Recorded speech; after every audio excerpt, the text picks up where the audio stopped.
नमस्कार, आप देख रहे हैं स्पेशल रिपोर्ट और आपके साथ में विजेंद्र सोलंकी। लगता है जब तक ट्रंप वैश्विक राजनीति में होंगे दुनिया में स्थिरता नहीं आएगी, यानी कब कहां क्या हो जाए कोई नहीं जानता। ऐसे में भारत को अपने लिए विकल्पों को तलाशना होगा। विकल्प चाहे ऊर्जा से जुड़े हों, गैस या तेल से जुड़े हों या फिर नए बाजारों से जुड़े हों। प्रधानमंत्री मोदी मई के महीने में कई देशों का दौरा करने वाले हैं।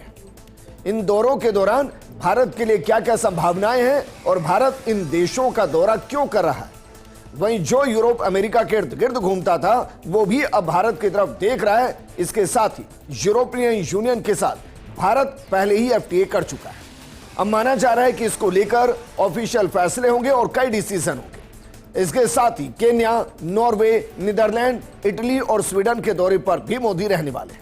तो चलिए इन दौरों की टाइमिंग, इनसे भारत को होने वाले फायदे और मिलने वाली लाखों नौकरियों का सच क्या है, ये जानने की कोशिश करते हैं।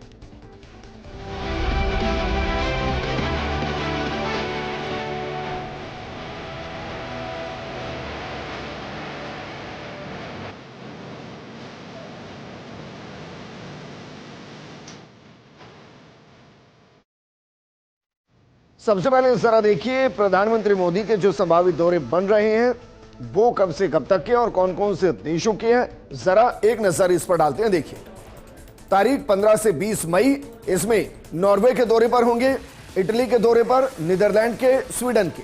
जबकि 7 मई के आसपास वो केन्या के दौरे पर होंगे। और मई के बाद जिस तरीके से उनके दौरे हैं उसमें फ्रांस का दौरा भी उनका बन रहा है। लेकिन एक महीने में 5 देशों के दौरे करना यह अपने आप में एक माइलस्टोन है। तो क्या वाकई में मोदी मिशन वैश्विक कूटनीति पर चल रहे हैं? और इसके साथ साथ क्या वाकई में जिस तरीके से हॉर्मुज के अंदर समस्या बनी हुई है, ईरान और अमेरिका के बीच में टसल बनी हुई है, क्या भारत अपने विकल्प की तरफ बढ़ रहा है? वो विकल्प जो गैस की सप्लाई को बाधित ना होने दे, वो विकल्प जो तेल की आपूर्ति को सुनिश्चित रखे और ऊर्जा के संसाधनों को मजबूत करते हुए नए बाजारों की तरफ भारत को लेकर चला जाए। प्रधानमंत्री नरेंद्र मोदी अगले महीने यानी कि मई के मध्य में यूरोप के एक सप्ताह की महत्वपूर्ण यात्रा पर जाने वाले हैं। इस दौरे का मुख्य उद्देश्य है यूरोपीय संघ के साथ व्यापारिक और रणनीतिक संबंधों को और अधिक मजबूत करना है। महाद्वीप के साथ भारत की बढ़ती भागीदारी को नई दिशा देना है। और इस यात्रा के दौरान प्रधानमंत्री ताबड़तोड़ विदेश दौरे करेंगे। प्रधानमंत्री मोदी नॉर्वे, नीदरलैंड और इटली भी जाएंगे, साथ में स्वीडन का भी उनका दौरा है। लेकिन मोदी की यात्रा के मकसद को अगर हम 2-3 पॉइंट में समझे तो जरा समझिए कि प्रधानमंत्री मोदी जब इन देशों की यात्रा कर रहे होंगे उस दौरान भारत को क्या क्या फायदा होगा, जिसकी उम्मीद भारत लगा कर बैठा है। जरा देखिए, इसमें तकनीक, व्यापार, ऊर्जा और मजबूत रिश्ते, इन 4 पर फोकस होगा। भारत चाहता है कि जिन देशों के पास बेहतरीन तकनीक है, चाहे वो एग्रीकल्चर सेक्टर के लिए हो, एआई तकनीक हो या फिर किसी और सेक्टर में, उसको भारत के साथ शेयर किया जाए, व्यापार बढ़ाया जाए ताकि जो भारत का निर्यात है और ज्यादा बढ़ जाए।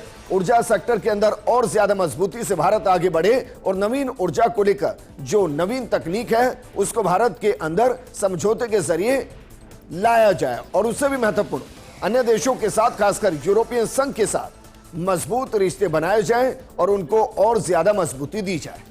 तो चलिए एक एक देश के साथ शुरू करते हैं कि मोदी के जो देश के दौरे हैं उस दौरान क्या कुछ खास रहने वाला है और भारत को उससे क्या क्या उम्मीदें हैं। सबसे पहले बात करते हैं मोदी के केन्या दौरे की, और वो क्यों खास है जरा समझिए। क्योंकि मोदी का केन्या के नैरोबी का दौरा 11-12 मई 2026 का एक संभावित दौरा है। मोदी अफ्रीका फॉरवर्ड समिट में भागीदारी लेने के लिए जा रहे हैं। यह अफ्रीका से संबंधित प्रमुख शिखर सम्मेलन में शामिल है और यह मोदी की केन्या की दूसरी प्रमुख यात्रा होगी। पिछली बार उन्होंने 10-11 जुलाई 2016 को केन्या की यात्रा की थी, जिसमें रक्षा, व्यापार, विकास सहायता और स्वास्थ्य क्षेत्र में कई एमओयू साइन किए थे। भारत केन्या का प्रमुख व्यापारिक साझेदार और निवेशक है और दोनों देशों के बीच सहयोग के क्षेत्रों में डिजिटल ट्रांसफॉर्मेशन, स्वास्थ्य, कृषि, रक्षा, समुद्री सुरक्षा और विकास परियोजनाएं शामिल हैं। हाल के वर्षों में भारत ने केन्या को बाढ़ राहत, दवाइयां और तकनीकी सहयोग प्रदान किया था और इसलिए दोनों के बीच के रिश्ते काफी ज्यादा मजबूत हैं। अब जरा ये समझिए कि यात्रा का महत्व क्या है। सबसे पहले अगर इसके कूटनीतिक महत्व की बात करें तो अफ्रीका के साथ भारत की साझेदारी को और मजबूत करना, ये भारत अफ्रीका फोरम और G20 ब्रिक्स जैसे मंचों से जुड़ा है। आर्थिक दृष्टिकोण से अगर देखें तो अफ्रीकी बाजार में भारतीय कंपनियों के लिए नए अवसर पैदा करने, निवेश, व्यापार, तकनीकी सहयोग प्राप्त करना और शेयर करना, ये आर्थिक दृष्टिकोण। अगर वैश्विक दृष्टिकोण को देखें तो फ्रांस के साथ भारत की मजबूत साझेदारी को अफ्रीकी संदर्भ में विस्तार देना, ये इस यात्रा का मकसद हो सकता है। अब जरा देखिए, भारत और केन्या के बीच जो द्विपक्षीय व्यापार है वो 2025-26 के आंकड़ों से क्या कुछ झलकता है, क्योंकि इन आंकड़ों से पहले 2024-25 के आंकड़े जो वैश्विक स्तर पर मौजूद हैं, उन आंकड़ों पर एक गौर फरमाते हैं। देखिए सारा कुल व्यापार 3.45 अरब डॉलर के आसपास भारत और केन्या के बीच हुआ है। इसमें भारत एक बड़ा निर्यातक है, 3.13 अरब डॉलर भारत निर्यात करता है, जबकि आयात केन्या से सिर्फ 0.32 अरब डॉलर करता है। भारत के लिए केन्या एक बाजार की तरह है, जहां भारत 3.13 अरब डॉलर का निर्यात करता है और भारत चाहता होगा कि यकीनन इस निर्यात को और बढ़ाया जाए और आगे के लक्ष्यों को तय किया जाए, चाहे वो 2030 के लक्ष्य हो या 2035 के, क्योंकि भारत केन्या को ज्यादा सामान बेचता है और वहां से बेहद कम खरीदता है। इसके अलावा अगर बात करें तीसरा भारत नॉर्डिक शिखर सम्मेलन और EFTA, जिस पर फोकस हो सकता है, और प्रधानमंत्री मोदी दौरे पर जा रहे हैं। प्रधानमंत्री मोदी की यात्रा का एक प्रमुख पड़ाव नॉर्वे की राजधानी ओस्लो भी होगा, जहां वो तीसरे भारत नॉर्डिक शिखर सम्मेलन में भाग लेंगे। इस सम्मेलन में स्वीडन, डेनमार्क, फिनलैंड और आइसलैंड के नेता भी शामिल होंगे। इससे पहले यह सम्मेलन 2018 में स्टॉकहोम और 2022 में कोपेनहेगन के अंदर आयोजित किया गया था। नॉर्वे यूरोपीय मुक्त व्यापार संघ यानी कि EFTA एक महत्वपूर्ण सदस्य है। अक्टूबर 2025 में लागू हुए भारत EFTA व्यापार और आर्थिक भागीदारी समझौते के बाद इस दौरे की अहमियत काफी बढ़ गई और इस पर भारत की नजर है। भारत की नजर इसलिए भी है क्योंकि भारत ये देखना चाह रहा है कि इससे दौरे के दौरान क्या कुछ मिलने वाला है। तो जरा एक बार इसको भी समझ लीजिए, क्योंकि समझौते के तहत EFTA देशों ने अगले 15 सालों में भारत से 100 अरब डॉलर का निवेश करने का वादा किया है कि भारत के अंदर ये देश 100 अरब डॉलर का निवेश करेंगे, जिससे देश में लगभग 10 लाख रोजगार पैदा होने का लक्ष्य है। साथ ही इससे कपड़ा, चमड़ा और खाद्य उत्पादों के क्षेत्र में भारतीय निर्यातकों के लिए नए बाजार खुलेंगे। ओस्लो में होने वाली द्विपक्षीय वार्ता में हरित ऊर्जा यानी कि ग्रीन एनर्जी, जलवायु परिवर्तन, ब्लू इकोनॉमी जो समुद्र से जुड़ी होती है, इनोवेशन, डिजिटलीकरण, आर्कटिक क्षेत्र में सहयोग पर विस्तार से चर्चा होगी और इसलिए ये दौरा बेहद महत्वपूर्ण है। ये दौरा इसलिए भी महत्वपूर्ण है क्योंकि भारत और नॉर्वे की दोस्ती लगातार अगले पायदान की तरफ बढ़ रही है और इसलिए व्यापार पर एक नजर डालें तो जरा दोनों देशों के बीच के व्यापार को देखिए। हम दरअसल वहां से जितना निर्यात करते हैं हम उन्हें उससे ज्यादा आयात करते हैं। कुल व्यापार नॉर्वे के साथ 1071 मिलियन डॉलर के आसपास है, जबकि हम जो निर्यात करते हैं नॉर्वे को वो 439 मिलियन डॉलर है। वहां से जो हम खरीदते हैं, जो भारत आता है, वो 632 मिलियन डॉलर के आसपास है, यानी कि हम वहां लगभग 200 मिलियन डॉलर के आसपास नेगेटिव ट्रेड करते हैं। नेगेटिव ट्रेड का मतलब है नुकसान से जुड़ी हुई ट्रेड। जैसे हम अमेरिका के साथ 40 अरब डॉलर के मुनाफे की ट्रेड करते हैं, जहां लगभग 200 मिलियन डॉलर के आसपास हम नेगेटिव ट्रेड करते हैं और वो हमारे साथ प्लस ट्रेड करता है। लेकिन ये महत्वपूर्ण नहीं है, दो देशों के बीच के रिश्ते महत्वपूर्ण होते हैं। और जो प्रमुख वस्तुएं परिधान उपकरण, धागे, धातु, चावल, जबकि भारत का जो आयात है वो वहां से 632 मिलियन डॉलर है, जिसमें हम समुद्री उत्पाद, डेयरी उत्पाद, पेट्रोलियम उत्पाद और निकल खरीदते हैं। ये आंकड़े 2024-25 के। वहीं नॉर्वे से गैस सेल भी खरीद सकता है भारत, क्योंकि नॉर्वे से जो खरीदा जा रहा है वो एक भरोसेमंद दोस्त है। और हॉर्मुज में जो चला अमेरिका और ईरान के बीच में जो इस वक्त सीज फायर के बावजूद जो स्थिति बनी है, उसमें हो सकता है कि स्थिति फिर से तनावपूर्ण बने और भारत को अपने मजबूत विकल्प तलाशने ही होंगे।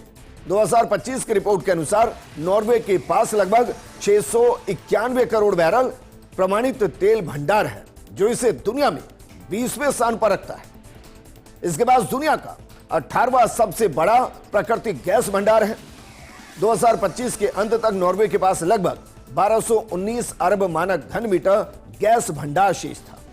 ट्रोल यहां गैस के लिए और जोहान तेल के लिए नॉर्वे के सबसे बड़े सक्रिय क्षेत्र है और यह दुनिया की कुल गैस मांग का लगभग 3% और तेल मांग का लगभग 2% हिस्सा पूरा करते हैं और यह भारत के लिए एक बेहतरीन विकल्प होगा। भारत मुमकिन है कि आने वाले वक्त में यहां से तेल गैस खरीदता हुआ नजर आए। वहीं इसके अलावा प्रधानमंत्री का नीदरलैंड दौरा होगा। दरअसल नीदरलैंड कृषि और तकनीक पर फोकस रखता है। हो सकता है कि हम तकनीक को शेयर करें। ओस्लो के बाद प्रधानमंत्री मोदी नीदरलैंड जाएंगे। यहां उनकी पिछली यात्रा 2017 में हुई थी। द हैग नीदरलैंड जल प्रबंधन, कृषि तकनीक, आतंकवाद विरोधी प्रयासों में भारत का एक प्रमुख भागीदार रहा है। पिछले साल कुछ कारणों से टल गए कार्यक्रमों, बैठकों की तारीखों को अंतिम रूप दिया जा रहा है ताकि दोनों देशों के बीच द्विपक्षीय संबंधों को और ज्यादा मजबूत किया जा सके। जबकि नीदरलैंड भारत का कोई छोटा ट्रेड पार्टनर नहीं है, यह 10वां बड़ा ट्रेड पार्टनर है। आपको नाम सुनकर ऐसा लग रहा होगा कि भारत यहां से क्या ही ट्रेड करेगा और क्या ही ट्रेड करता होगा, ऐसा नहीं है। यह सबसे मजबूत पक्ष है भारत का। जरा देखिए, नीदरलैंड भारत का 10वां सबसे बड़ा ट्रेड पार्टनर और दोनों के बीच में जो व्यापार है उसमें भारत एक बड़ी भूमिका निर्यातक के तौर पर निभाता है। कुल व्यापार 27.75 अरब डॉलर का जो भारत और नीदरलैंड के बीच में होता है। निर्यात इसमें भारत 22.76 अरब डॉलर का करता है, जबकि आयात वहां से 5.01 अरब डॉलर का करता है। आप इसको ऐसे भी कह सकते हैं, लगभग 20% के आसपास भारत नीदरलैंड से सामान को खरीदता है और 80% के आसपास सामान भारत नीदरलैंड को बेचता है। और यह भारत का एक अच्छा बाजार है जहां वो अपने सामानों की खपत करता है, क्योंकि भारत से नीदरलैंड कुल निर्यात में वैश्विक निर्यात का लगभग 5.12% और यह भारत के लिए महत्वपूर्ण है। भारत आने वाले वक्त में इसको और बढ़ाने की कोशिश करेगा। साथ ही नीदरलैंड की जो स्मार्ट और सटीक खेती है उसे भारत में कैसे लाया जाए, क्योंकि आपने एक नारा सुना होगा। नारा था कि किसानों की आय को दोगुना करना है। अब जो डच के किसान हैं वो कम संसाधनों में दोगुना उत्पादन करते हैं और इसी मंत्र पर काम करते हैं। ये भारत के किसानों की जिंदगी और भविष्य बदल सकता है। वहां खेतों में सेंसर और ड्रोन का उपयोग होता है। मिट्टी की नमी, पोषक तत्वों और पौधों की वृद्धि की निगरानी के लिए यह सब किया जाता है।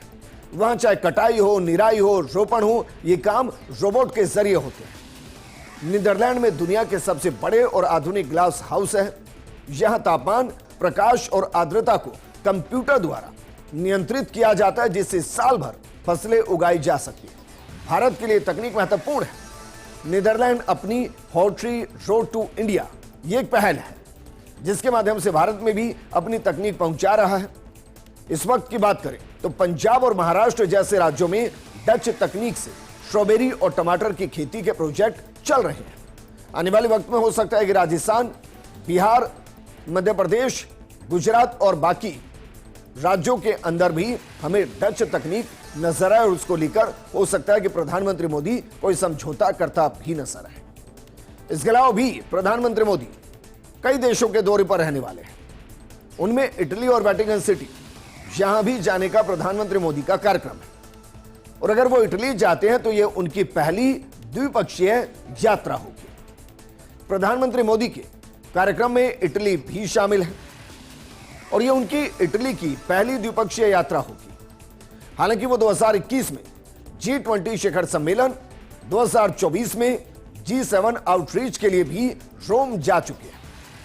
इटली के प्रधानमंत्री जॉर्जिया मेलोनी के साथ उनकी चर्चा का मुख्य केंद्र रक्षा, ऊर्जा और निवेश से जुड़े मुद्दे होंगे। इस बात की भी प्रबल संभावना है कि प्रधानमंत्री मोदी वेटिकन सिटी का दौरा करें और ईसाई धर्मगुरु पोप से मुलाकात करते वो नजर आ जाए, क्योंकि भारत और इटली की जो व्यापार के बीच का कनेक्शन है वो कम नहीं है।